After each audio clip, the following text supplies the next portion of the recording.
메트로폴리탄 교통공사 이사회가 27일 뉴욕시 다리 터널 통행료를 포함한 대중교통요금을 일제히 인상했습니다.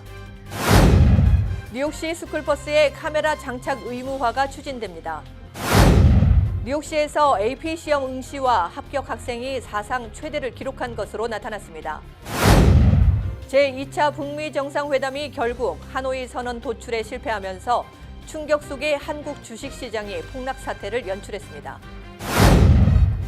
현대 기아자동차가 차량 엔진 화재를 일으킬 수 있는 새로운 문제로 인해 미국에서 50만여 대가 리콜 조치를 단행했습니다.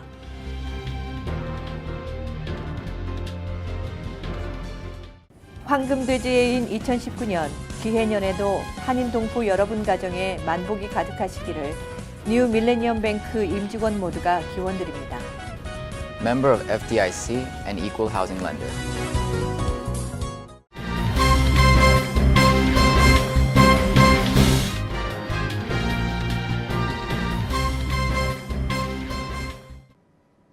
시청자 여러분 안녕하십니까? KBTV 9시 뉴스입니다. 첫 소식입니다.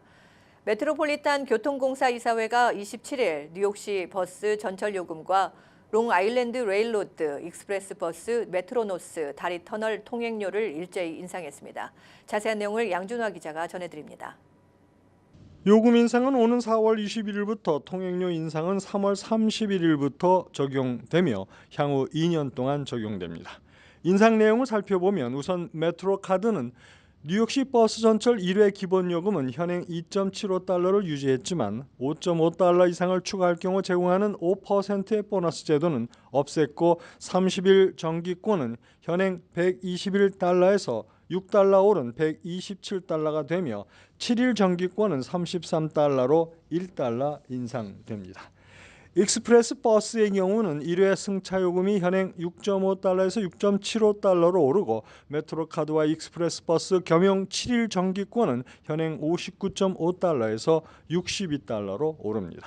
한인들이 가장 많이 이용하는 LIRR 경우 포트 워싱턴 노선의 경우 펜스테이션 존 1에서 플러싱이나 베이사이드 등의 존 3까지 월 정기권은 현행 226달러에서 234달러로 그레인넥, 매너텟 등의 존 4까지는 261달러에서 270달러로 인상됩니다.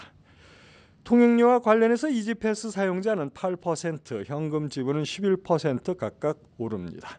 이번 인상은 교통 혼잡세 추가로 시민들에게 부담을 주는 것으로 적지 않은 반발도 예상됩니다. 현재 약 10억 달러의 적자를 보고 있는 MTA는 이번 인상으로 연간 3억 3,600만 달러의 추가 수입을 얻게 되며 교통 혼잡세로는 약 10억 달러의 추가 수입도 예상됩니다. KBTV 뉴스 양준하입니다. 뉴욕시 스쿨버스의 카메라 장착 의무화가 추진됩니다. 벤 칼로스 시의원은 스쿨버스 관련 교통법규를 지키지 않는 차량을 단속할 목적으로 버스에 카메라를 설치하는 조례안을 의회에 상정했습니다. 현재 뉴욕주에서 스쿨버스 스톱 사인을 무시하고 차량이 운행되는 경우는 연 평균 5만 건이 넘는 것으로 추산되고 있습니다. 이 같은 법규를 어길 경우 $250의 벌금이 부과되지만 이를 경찰이 목격해야만 단속이 가능하기 때문에 위반이 잦은 것으로 파악되고 있는 실정입니다. 이에 칼로스 의원은 스쿨버스에 카메라를 설치해 스톱 사인을 무시하고 지나가는 차량을 촬영해 벌금을 물릴 경우 관련 법규가 지금보다 더 잘 지켜질 것이라고 조례안 상정 이유를 밝혔습니다. 또 시정부의 벌금 수입도 많아지게 될 것으로 보인다며 조례안 통과를 주장하고 있습니다. 현 시점에서 만일 시의회가 이번 조례안을 통과시킬 경우 주 전체로 확대될 가능성이 커질 것으로 보입니다. 뉴욕시에서 AP 시험 응시와 합격 학생이 사상 최대를 기록한 것으로 나타났습니다. 뉴욕시에 따르면 2018년도 고등학교 졸업생 중 한 과목이라도 AP 시험에 응시한 학생은 지난해 40만 9,364명에 11.4%가 늘어난 5만 5,011명으로 집계됐습니다. 이 같은 AP 시험 응시생은 역대 가장 많은 수치입니다. 또 이 가운데 최소 한 과목이라도 합격한 학생도 지난해 2만 5,815명에서 2만 8,573명으로 10.7%가 증가했습니다. AP는 고등학교에서 대학 수준의 과목을 미리 공부하는 수업으로 30여 과목이 개설돼 있습니다. 과목을 이수하고 AP 시험에 합격하면 학생의 학업 성취도를 입증할 수 있다는 점에서 우수대학 지원 희망자들로부터 갈수록 인기를 얻고 있습니다. 뉴욕 시내 AP 응시생과 합격생을 인종별로 보면 아시안의 경우 지난해 16,274명이 한 과목 이상 AP 시험을 치른 것으로 나타나 전년 대비 5.9% 증가했고 한 과목 이상 합격한 학생은 11,077명으로 전년도인 1,361명보다 6.9% 늘었습니다. 베트남 하노이에서 세계 회담으로 전 세계가 주목한 제2차 북미 정상회담이 결국 하노이 선언 도출에 실패하면서 서둘러 양 정상이 자리를 떠나고 말았습니다. 충격 속 빈손 회담으로 한국 주식시장에선 폭락 사태를 연출했습니다. 보도에 양준화 기자입니다. 트럼프 대통령은 28일 회담 이후 메리어트 호텔에서 가진 기자회견에서 이 시점에 옵션이 여러 개 있었지만 하지 않기로 했다면서 회담 결렬에 대해 제재와 관련된 것이었다. 제재가 쟁점이었다고 설명했습니다. 트럼프 대통령은 이어 북한 측이 영변 핵시설 폐기의 대가로 전면적인 제재 해제를 요구했으며 미국으로서는 이를 받아들일 수 없었다고 말했습니다. 폼페이오 장관도 영변 외에도 규모가 굉장히 큰 핵시설이 있다면서 미사일도 빠져 있고 핵탄두 무기 체계가 빠져 있어서 우리가 합의를 못했다. 목록 신고 작성 등을 합의하지 못했다고 부연했습니다. 이는 결국 무엇보다 핵무기와 핵물질 폐기를 포함한 완전한 비핵화 이후에야 대북 제재를 손질할 수 있다는 미국의 원칙적인 입장과 영변 핵시설 폐기의 대가로 전면적인 제재 해제를 얻어내려 했던 북한의 입장이 합의점을 찾지 못했던 것으로 보입니다. 결국 이번 정상회담에서 트럼프 대통령과 김정은 위원장은 한치도 물러섬 없이 자신의 최대치를 내세웠고 북한의 과감한 요구에 맞서 미국이 새로운 팩트를 내밀면서 맞선 결과 현상 유지로 귀결된 것으로 보입니다. KBTV 뉴스 양준하입니다. 하노이 선언이 결실 없이 무산됐지만 트럼프 대통령은 한미 연합훈련을 재개할 생각은 없다고 단언했습니다. 훈련할 때마다 1억 달러의 돈을 썼다면서 이미 오래전 포기했다고 강조했습니다. 한미 연합훈련은 싱가포르 1차 북미 정상회담 때 트럼프 대통령의 폭탄 선언 이후 중단됐습니다. 공동성명에 없는 내용을 당시 기자회견에서 깜짝 발표한 건데 실제로 지난해 6월 이후 을지 프리덤 가디언 훈련 등 대규모 훈련이 줄줄이 연기되거나 축소됐습니다. 사업가 출신인 트럼프 대통령은 또 지금의 방위비 분담이 불공정하다며 한국이 돈을 더 내야 한다고 주장했습니다. 올해 분담금에 합의하고 가서명한 지 이틀 만에 추가 인상을 예고하더니 전 세계 언론 앞에서 또 돈 문제로 우리 정부를 압박하고 있습니다. 한미는 최근 1년짜리 단기 협정을 맺고 내년 이후 적용될 방위비 분담금 협상에서 미국의 인상 요구가 커질 것이 분명해 보입니다. 오늘 트럼프 대통령의 전 개인 변호사 코언의 의회 증언이 3일째를 맞았습니다. 코언은 트럼프 대통령이 거짓말을 달고 산다는 등 날이선 비난을 쏟아부었습니다. 보도에 양준화 기자입니다. 청문회에서 자신에게 탄핵론까지 일자 트럼프 대통령은 인종차별주의자, 사기꾼 등 독설을 퍼부은 옛 개인 변호사 마이클 코언을 거짓말쟁이라고 반격했습니다. 한때는 트럼프 대통령의 해결사이자 충복이었다가 등을 돌린 코언은 지난 12년간 꾸준히 일을 도맡아 해결해온 핵심 측근이었습니다. 트럼프 대통령이 백악관을 비운 사이 진행된 코언의 의회 증언은 CNN 방송 등이 6시간 이상 생중계하는 등 북미 회담보다 더 큰 이목을 끌었다는 평가를 받았습니다. 트럼프 대통령의 개인 변호사 출신인 마이클 코언은 형을 감경받는 대가로 뮬러 특검 수사에 협조하고 자진해서 연방 하원 청문회에 출석해 트럼프 대통령의 각종 스캔들 의혹을 증언하면서 나는 트럼프 대통령이 인종차별주의자이고 사기꾼이라는 것을 알기 때문에 부끄럽다고 트럼프를 혹평했습니다. 트럼프 미국 대통령은 국내적으로 오랜 측근이었던 마이클 코언의 스캔들 관련 증언으로 정치적 궁지에 몰린 상황입니다. 그나마 기대를 모았던 이번 하노이 회담에서도 결국 빈손으로 귀국길에 오르게 되면서 그야말로 최악의 상황에 놓이게 됐다는 분석이 나오고 있습니다. 트럼프 대통령은 또 코온의 의회 증언이 북한 김정은 위원장과의 정상회담 기간 이루어졌다는 점에 불만을 털어놨습니다. KBTV 뉴스 양준하입니다. 전국 소비자 만족지수 협회는 26일 올해 조사에서 코스코가 83점을 기록하면서 82점에 머문 아마존을 2위로 밀어냈다고 밝혔습니다. 보도에 양준화 기자입니다. 코스코가 아마존을 제치고 인터넷 쇼핑 분야 소비자 만족도 1위를 차지했습니다. 전국 소비자 만족 지수협회는 매년 약 30만 명의 소비자를 대상으로 46개 산업군과 400대 이상 기업의 제품과 서비스 만족도를 조사 발표합니다. 회원제 홀세일 스토어를 지향해온 코스코는 올해 첫 인터넷 쇼핑 분야에서 평가를 받은 결과 단번에 아마존의 아성을 꺾는 이변을 연출했습니다. 반면 지난 2010년 이후 줄곧 1위를 지켜온 아마존은 9년 만에 왕좌에서 물러나게 됐습니다.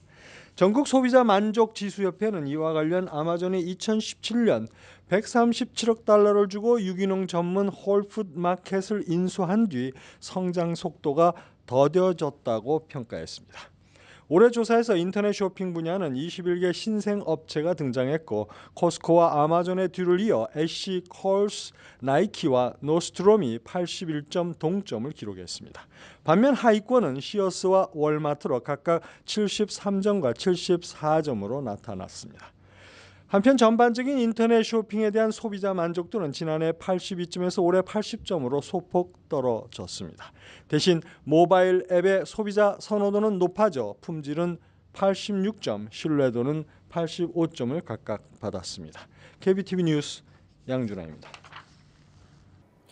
현대자동차와 기아자동차가 차량 엔진 화재를 일으킬 수 있는 새로운 문제로 인해 미국에서 50만여 대가 리콜 조치를 단행했습니다. 가장 큰 규모의 리콜은 지난 2012년부터 2016년까지 생산된 기아차 소울을 대상으로 한 것이 37만 9천 대가 해당됩니다. 현대차와 기아차는 이와 함께 지난 2011년에서 2013년에 생산된 투싼 SUV와 지난 2011년부터 2012년에 생산된 스포티지 SUV 15만 2천 대에 대해 화재를 유발할 수 있는 엔진 오일 팬 누유를 수리하기 위해 리콜을 결정했습니다. 미국 안전당국은 지난 2016년 5월 이후 현대차와 기아차의 엔진 화재에 대해서 계속 조사 중입니다. 일제강점이 남긴 수많은 상처 중 일본군 위안부 문제는 반드시 해결해야 하는 과제입니다. 우리에게 일본군 위안부의 존재를 알린 자료 중 가장 큰 충격으로 남은 만삭 위안부 사진의 실물이 국내에서 최초로 공개됐습니다. 중국 송산에서 구출된 만삭 위안부 고 박영심 할머니입니다. 그간 이 사진은 미국 국립문서기록관리청이 소장하던 사진을 스캔한 것으로만 공개돼 왔는데 이번 전시를 통해 국내 최초로 실물이 공개됐습니다. 만삭의 모습으로 연합군들에 의해 구출됐던 박영심 할머니는 포로 수용소에서 뱃속아기를 잃었습니다. 해방 후 고향 평안남도 남포로 돌아가 적극적으로 일본군 위안부 피해를 증언했고 2006년 평양에서 숨을 거뒀습니다. 사진과 문서들이 생생히 피해 사실을 말해주지만 이 지역에 있었던 위안부 피해 증언자는 나오지 않았습니다. 전시장을 찾은 위안부 피해자 길원옥 할머니는 노래 한 자락으로 끝내 입을 열 수 없었던 친구들을 위로했습니다. 지난달 김복동 할머니가 세상을 떠나면서 이제 남아있는 위안부 생존자는 단 23명, 평균 연령은 91세입니다.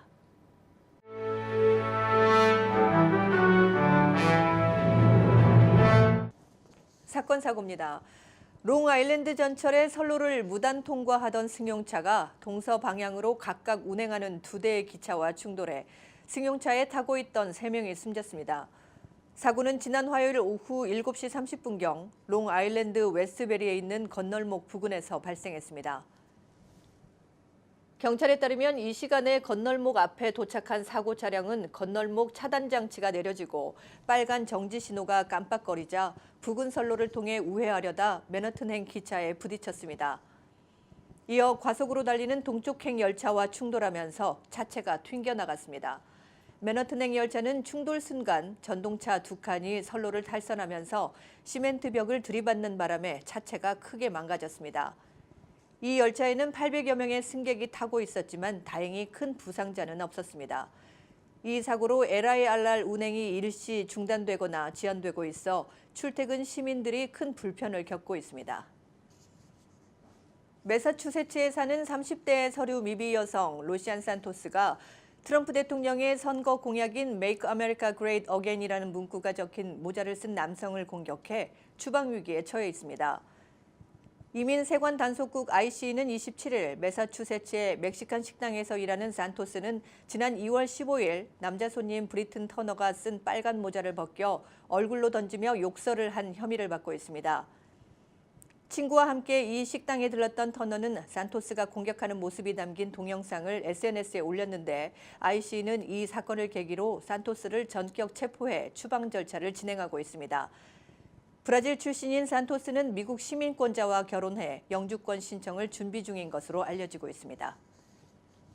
퀸즈의 한 초등학교에 반유대주의성 그림을 그리고 글씨를 쓴 용의자는 이 학교에 다니는 12살의 소년이었습니다. 이 소년은 경찰이 수사를 시작한 27일 부모와 함께 자수했습니다. 소년은 지난주 금요일 레고파크에 있는 초등학교 PS139 운동장에 분필을 이용해 커다란 나치 문양의 그림을 그리고 하이 히틀러, 유대인 입장 금지라는 내용의 글을 쓴 혐의를 받고 있습니다. 뉴욕시경은 이 사건을 인종 혐오 범죄로 규정하고 수사를 벌였습니다. 뉴욕시에서는 2019년 한 해 동안 50여 건의 인종 혐오 범죄가 발생했습니다. 내일 3.1운동 100주년을 맞아 뉴욕, 뉴저지 지역에서 다양한 기념 행사가 열릴 예정입니다. 뉴욕 한인회는 3월 1일 낮 12시에 맨하튼 유엔본부 앞 광장에서 100년 전 유관순 열사 등이 이끌었던 아우네 장터 독립 만세 운동을 재현합니다. 뉴저지 한인회 역시 이날 오후 6시부터 팰리세이즈 파크 고등학교에서 3.1절 기념식을 거행합니다. 또한 재미한국학교 동북부협의회는 3월 1일과 2일 이틀에 걸쳐 뉴욕, 뉴저지에서 연합 수업을 진행합니다. 맨하튼 타임스 스퀘어에 새로운 명소가 탄생합니다. 7에비뉴와 47 스트리트 코너에 들어서는 새 건물은 TSX 브로드웨이로 명명됐는데 기존의 16층짜리 더블트리 호텔을 허물고 호텔 옆 브로드웨이 뮤지컬 공연장인 팰리스 시어터를 그대로 둔 채 그 위로 46층 건물을 짓게 됩니다. 새로 건물이 완성되면 고급 호텔과 소매점들이 들어설 예정이며 외관 전체는 LED 전광판으로 감싸 타임스퀘어에 새로운 볼거리가 생기게 됩니다. 뉴욕주 내 성매매를 합법화하는 법안이 추진되고 있습니다. 뉴욕주 상원의 민주당 소속인 제시카 라모스 의원과 줄리아 살레자 의원은 최근 뉴욕주 내 성매매 행위를 범죄로 처벌하지 못하도록 뉴욕주 형법 개정을 추진하고 있습니다. 현재 형사처벌 대상인 성매매를 사실상 합법화하자는 겁니다. 뉴욕주 하원에서도 민주당의 리처드 갓 프라이드 의원이 중심이 돼 이 같은 내용의 법안을 입안 중인 것으로 알려졌습니다. 이번 법안에 대해 다수당인 민주당 의원 대부분이 찬성하고 있는 것으로 알려져 표결에 붙여질 경우 주 상하원을 막론하고 통과 가능성이 높을 것으로 점쳐지고 있습니다. 뉴욕 한인 청소년 센터와 한동대학교가 7월 15일부터 27일까지 한국에서 진행하는 제5회 뉴욕 한인 청소년 센터 국제 여름 캠프를 개최합니다. 국제 여름 캠프 참가자들은 세계 각국 학생들과 함께 차세대 글로벌 리더의 꿈을 키우기 위해 경제, 철학, 국제법, 크리스천 리더십 등 다양한 분야별 주제로 한동대 교수진이 이끄는 강의를 한동대 캠퍼스에서 듣게 됩니다. 이어서 포커스인과 커뮤니티 브리핑이 이어집니다.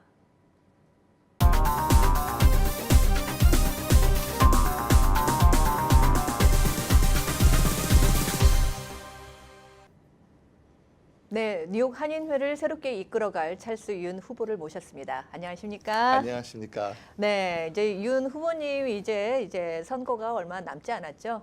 네. 이제는 선거라기보다도 네. 제가 정기총회에서 네.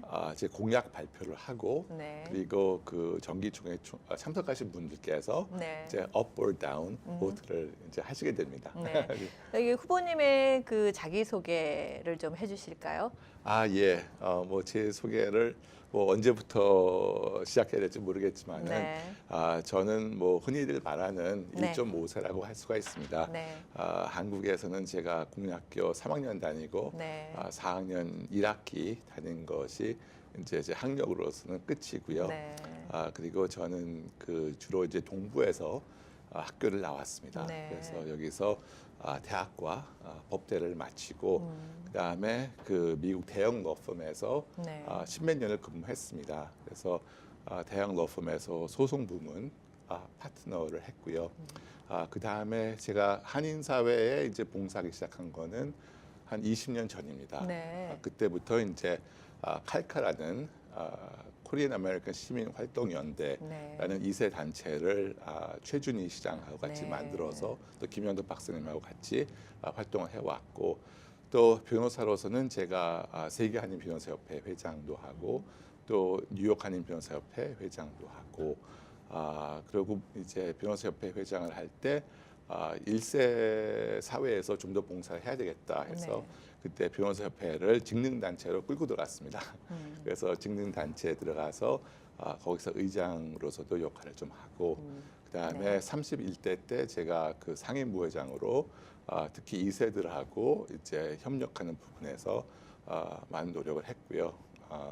그다음에 2세 단체들하고는 제가 계속 지속적으로 그 일을 많이 해왔습니다. 그래서 네.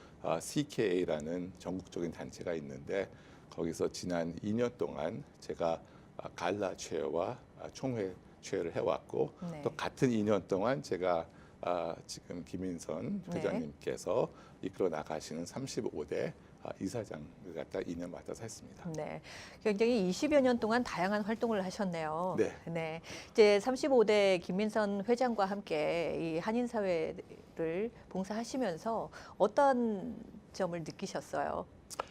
일단은 김인선 회장님을 아시다시피 네. 옆에서 보시는 분들은 굉장히 너무 열심히 일하십니다. 네. 많은 사업을 추진을 하시고 또 사업을 성공적으로 추진하시고 또 그러기 위해서는 사실 엄청난 에너지 소모와 네. 노력이 들어가는데 네. 제가 옆에서 그렇게 열심히 하시는 거를 보게 됐고요. 그리고 여러 가지 사업을 성공적으로 진행하시는 거를 옆에서 볼 뿐만 아니라 네. 옆에서 도와드릴 그런 기회가 있었습니다. 네. 우리 윤 후보님께서는 이제 36대 뉴욕 이제 회장 선거에 출마 동기가 있을 것 같은데요. 네. 예. 어떤 계기가 그래서 있었을까요? 일단 김인선 회장님께서 35대 임원진과 같이 이 노력해온 네. 그런 업적을 쌓은 업적을 계속 이어나가서 이제 더욱더 한인 사회가 발전할 수 있도록 네. 해야 되겠다라는 것이 저의 한인 회장으로 나오게 된 결실이 아닐까 생각합니다. 네. 3월 2일로 이제 사실 총회 신임 투표가 남아 있지만 사실 회장이 된 거나 다름없지 않습니까? 이제 글쎄요. 네. 그 소감을 한번 들어보고 싶은데요. 네. 소감이라고 말씀드리자면은 저한테 사실 이런 기회가 주어진 거에 대해서 큰 영광으로 생각을 합니다. 네. 그것은 이거는 처음부터 끝까지 물론 봉사입니다. 끝까지 봉사인데 네.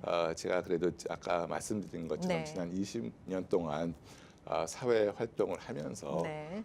쌓은 그 경험과 네. 또 변호사로서의 경력을 토대로 해가지고 네. 한인 사회를 위해서 열심히 노력을 하겠다라는 네. 생각을 하면은 마음이 뿌듯해집니다. 네, 그렇군요.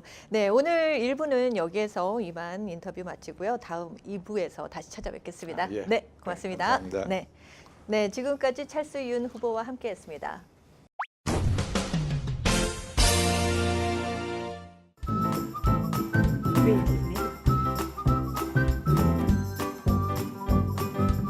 creativemedia.net. creativemedia.net. 환율과 증시 전해드립니다.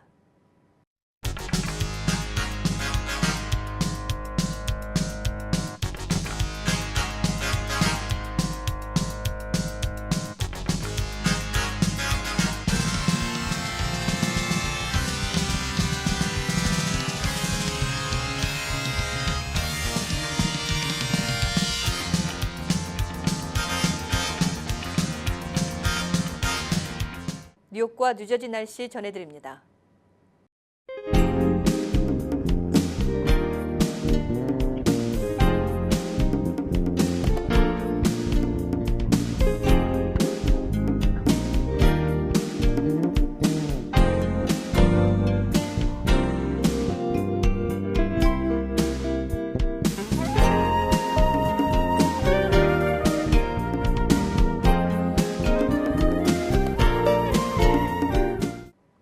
오늘도 KBTV 뉴스9을 시청해주신 여러분 고맙습니다. 편안한 저녁 보내시기 바랍니다.